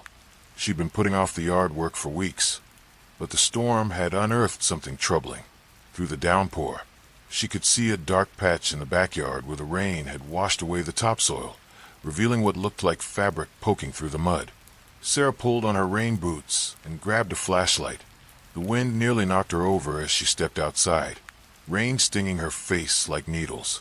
She trudged across the waterlogged yard, her boots squelching in the mud with each step. The fabric was definitely there, old, yellowed cloth that looked like it had been buried for decades. Her heart hammered as she knelt in the mud, rain soaking through her jacket. She should call the police, she knew that, but something compelled her to dig. Using her hands, she scraped away the muddy earth. The fabric felt strange under her fingers, almost papery. As she pulled more soil away, she realized it wasn't just cloth. It was wrapped around something. Lightning split the sky, illuminating the yard in stark white. In that brief moment, Sarah saw what she'd uncovered, the unmistakable curve of a rib cage. She jerked backward, slipping in the mud. Her flashlight rolled away, its beam dancing crazily across the yard. This was definitely a job for the police now. She scrambled to her feet, but as she turned toward the house, she heard something that made her blood freeze. Scratching, coming from the hole she'd just dug. Sarah grabbed her flashlight with shaking hands and aimed it at the burial site. The bones were moving, shifting in the mud as if something was trying to climb out. The scratching grew louder, more frantic. "This isn't happening," she whispered, backing toward the house. but her feet seemed rooted to the spot as a skeletal hand emerged from the earth, fingers clawing at the air. The storm intensified, wind howling through the trees like something in pain. Sarah watched in horror as more bones surfaced, a skull, gleaming white in the flashlight beam, its empty sockets seeming to stare directly at her. She finally found the strength to move, stumbling toward the back door. But as she reached for the handle, she heard footsteps squelching behind her in the mud. Heavy, deliberate steps that shouldn't be possible from something with no flesh on its bones. Sarah burst through the door and slammed it behind her, turning the deadbolt with trembling fingers. She pressed her back against the wood, gasping for breath.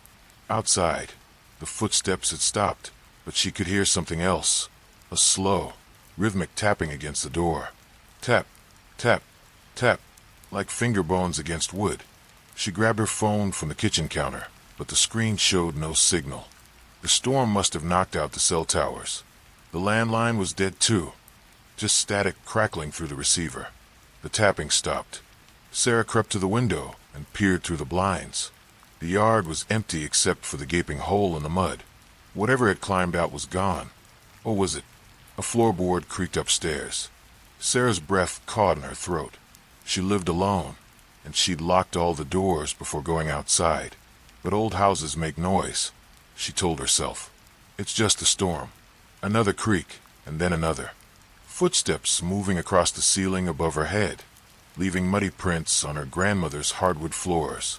She remembered the stories her grandmother used to tell about the house, how it had been built on land that was once a cemetery, how the bodies had been moved, but maybe not all of them had wanted to go.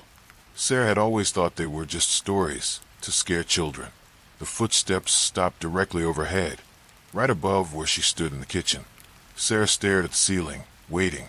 Then, slowly, mud began to drip through the cracks in the old plaster, falling in fat drops onto the linoleum floor. She ran for the front door, but it wouldn't budge. The deadbolt turned freely, but the door remained sealed shut as if held by invisible hands. The windows were the same, locked tight by some force she couldn't understand. The footsteps resumed, moving down the hallway toward the stairs. Sarah backed into the living room, clutching a poker from the fireplace. The steps were on the staircase now, each footfall accompanied by the wet squelch of mud. "What do you want?" she called out, her voice cracking. The footsteps paused, and then a voice drifted down from the darkness at the top of the stairs. It was thin and papery, like dried leaves rustling in the wind. "My rest." Sarah's grandmother had been a kind woman, but she'd kept secrets. Sarah was beginning to understand that some of those secrets were buried in the backyard, literally. "I didn't know," Sarah whispered. "I didn't know you were there." Disturbed my rest.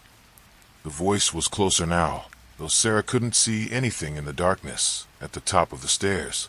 But she could smell it, the sour scent of earth and decay, growing stronger by the second. "I'm sorry. I'll cover you back up. I'll plant flowers. Too late." A figure materialized at the top of the stairs, barely visible in the dim light from Sarah's flashlight. It was tall and gaunt, held together by rotting cloth and sheer malevolence. Mud dripped from its bones, and its empty sockets fixed on Sarah with impossible awareness. The thing that had once been a person began to descend the stairs, each step leaving a muddy print on the carpet. Sarah backed toward the kitchen, the poker useless in her shaking hands. "Please," she begged. "I'll call the police. I'll tell them about the burial. You'll get a proper funeral." The skeletal figure paused on the bottom step, tilting its skull as if considering her words. For a moment, Sarah dared to hope. Then it spoke again, and its voice was filled with such ancient rage that she nearly collapsed. "Join me." It lunged forward with impossible speed. Sarah swung the poker, but it passed harmlessly through the creature's ribcage. Bone fingers wrapped around her throat, impossibly strong despite having no muscle or sinew. She could feel the cold of the grave seeping into her skin. The last thing Sarah saw was the gaping hole in the backyard through the kitchen window, rain still falling into the muddy grave. The last thing she felt was the earth closing over her face as she sank into the cold, wet darkness. The next morning, the The storm had passed, leaving Millbrook sparkling under a clear blue sky. A jogger found the back door of the old Victorian standing open, mud tracked across the floors. The police searched the house, but found no sign of Sarah Chun. In the backyard, they discovered a recently disturbed grave, now carefully filled in and smoothed over.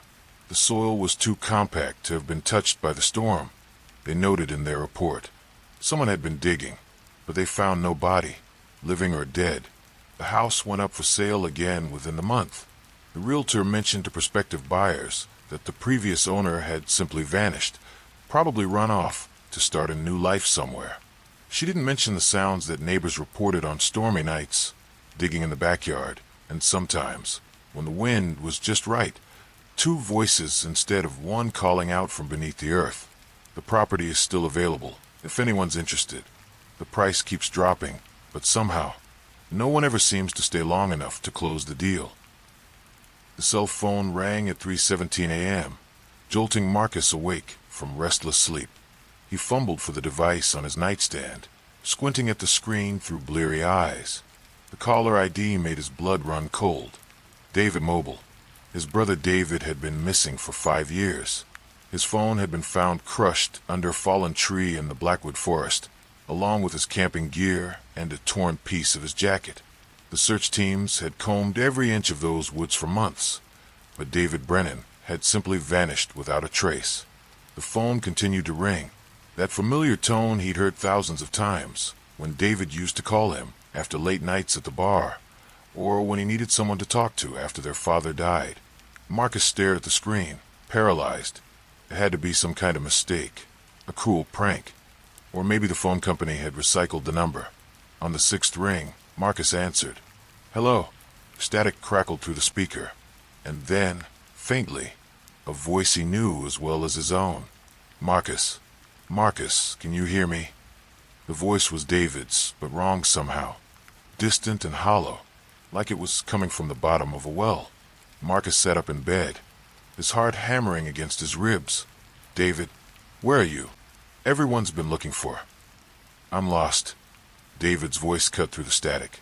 "I've been walking for so long, but I can't find my way out. The trees, they keep moving." Marcus was fully awake now, adrenaline flooding his system. "David, listen to me.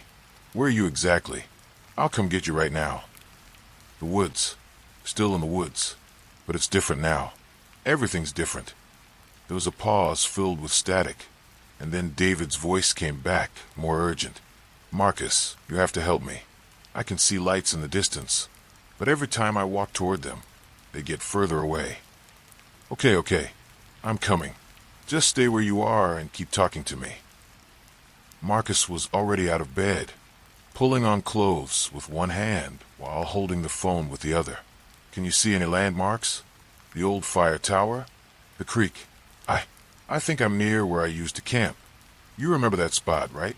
Where we used to go when we were kids. But the trees are all wrong. They're too tall, and they whisper things." A chill ran down Marcus's spine. David was talking about their childhood camping spot, a place they'd visited dozens of times. But David sounded genuinely confused, almost childlike. The confident older brother who taught him to fish and helped him through their parents' divorce wouldn't sound so lost and frightened. "I'm getting the car now," Marcus said, grabbing his keys and heading for the garage. "Keep talking to me, David. Don't hang up." "I won't. But Marcus," David's voice dropped to a whisper, "I think there's something else out here with me. I keep hearing footsteps, but when I turn around, there's nothing there. Just more trees." Marcus's hands were shaking as he started the car. The Blackwood Forest was a 20-minute drive from his apartment, but he'd make it in 15. He'd been there countless times over the past 5 years, searching on his own when the official search teams gave up. He knew every trail, every clearing. "What do you mean something else is out there?" "Footsteps. Heavy ones, like someone in boots. But they stop when I stop, and start when I start walking. And the smell." David's voice wavered. "It smells like something died out here." The forest at night was a place Marcus knew well, but David's description sent ice through his veins. "David, I need you to find someplace safe. and stay there until I can reach you. Maybe climb a tree or... Marcus, it's getting closer. I can hear it breathing. The line went quiet except for static and what might have been wind through trees. Marcus pressed the accelerator harder, his speedometer climbing past 70 on the winding country road. David, are you there? I'm here, came the whispered response. I'm hiding behind a big oak tree. The one with the scar on the trunk, you remember? Where I carved our initials when I was 12. Marcus did remember. It was about a quarter mile from their old camping spot, distinctive because lightning had struck it years ago, leaving a jagged white scar down the bark. If David was really there, Marcus could find him. I'm almost to the forest entrance, Marcus said. I'll be there in 5 minutes. Just stay hidden. Marcus, what year is it? The question caught him off guard. What do you mean? It's 2025, David. You've been missing for 5 years. Silence on the other end, then a sound that might have been sobbing. 5 years? That can't be right. I just went camping yesterday. I was supposed to meet Jenny for dinner on Sunday.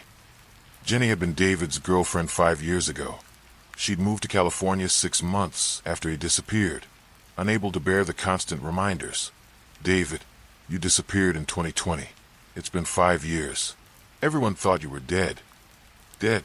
David's voice was barely audible. But I'm not dead. I'm right here. I'm talking to you.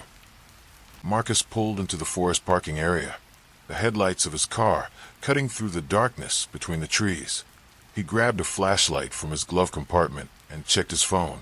Full signal strength, which was unusual for this area. Cell coverage in the Blackwood forest was spotty at best. I'm here, David. I'm at the parking area. Keep talking so I can find you. I can see lights moving between the trees, David said. Is that you?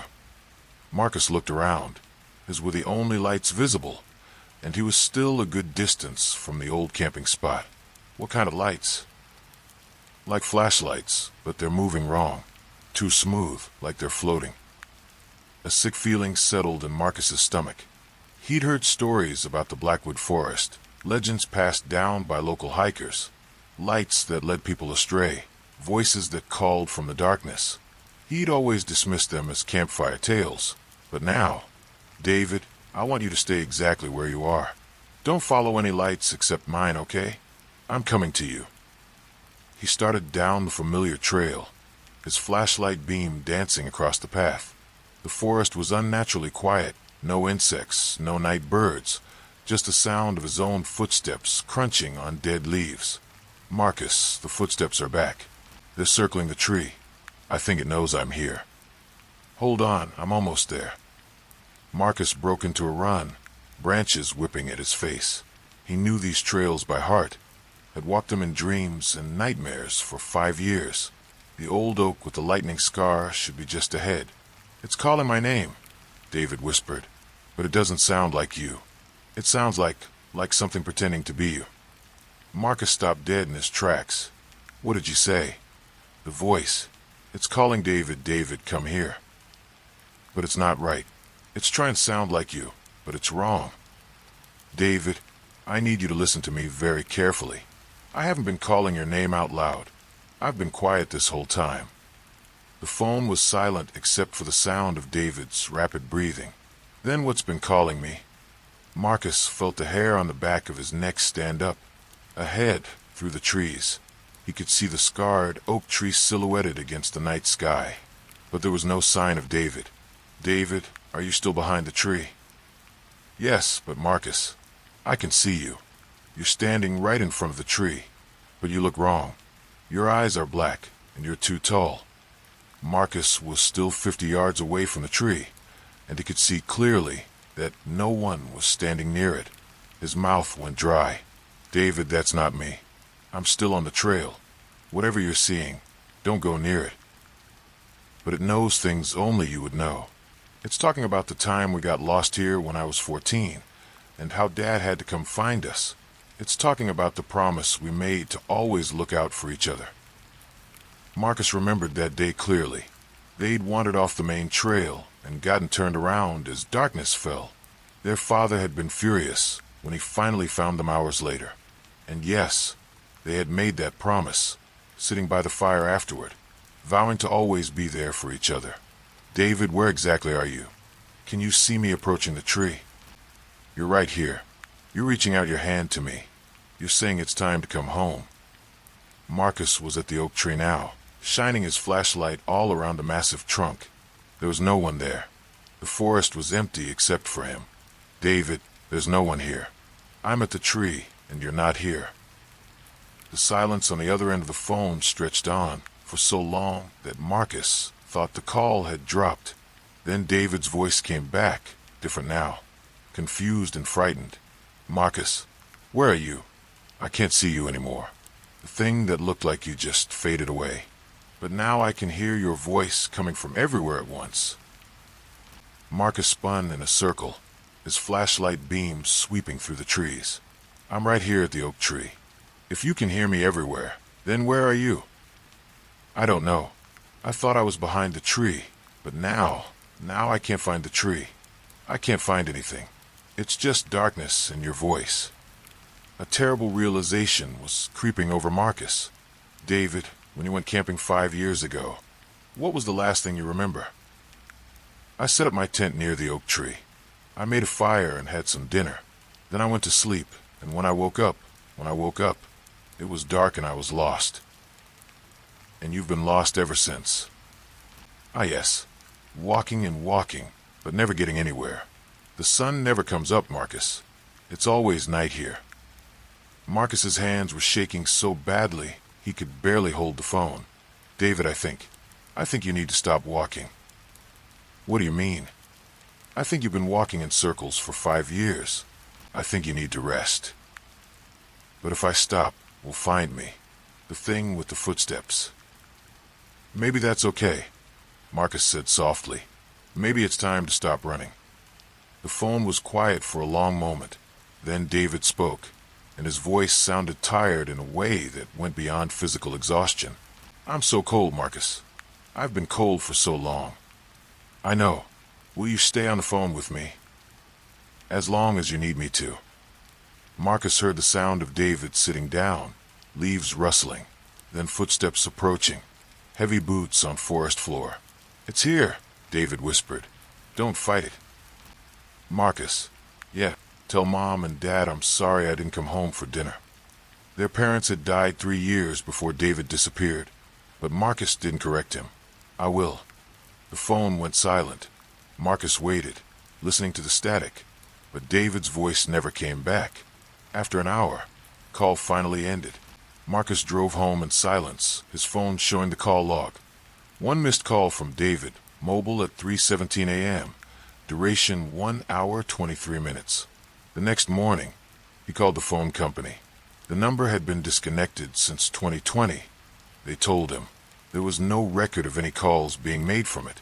But Marcus knew better. He'd heard his brother's voice, had talked to him for over an hour.